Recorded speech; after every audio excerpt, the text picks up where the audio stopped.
Bonjour tout le monde, c'est Mika.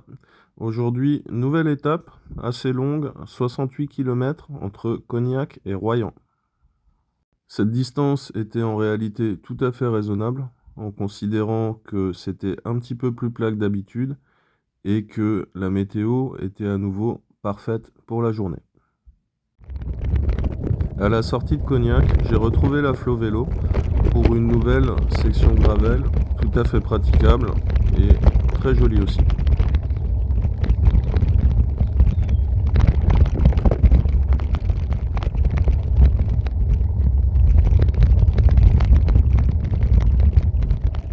Je l'ai ensuite quittée parce qu'elle va à Rochefort et à l'île d'Aix, alors que je vais moi-même à Royan. Je me suis donc retrouvé à nouveau sur les petites départementales au milieu du vignoble charentais.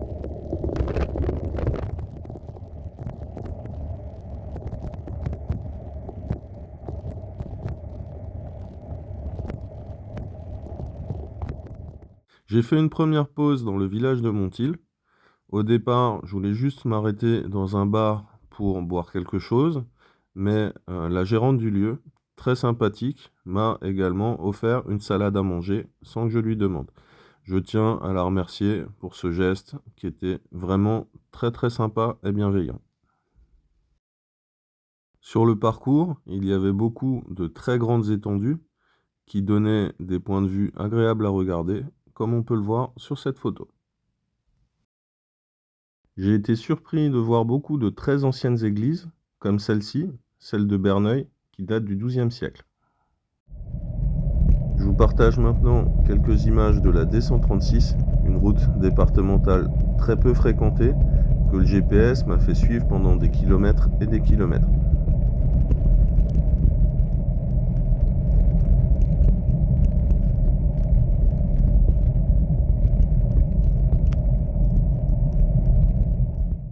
Un peu plus tard, j'ai vu qu'une section du chemin de Compostelle passe par là, ce qui explique peut-être la présence de tous les édifices religieux anciens que j'ai vus sur le parcours. Ici, une photo de l'église de Corne-Écluse, qui date également du XIIe siècle. Je vous montre à présent quelques images de Saint-Georges de Didonne, juste avant Royan. Elles sont altérées et je vais vous expliquer pourquoi dans quelques secondes.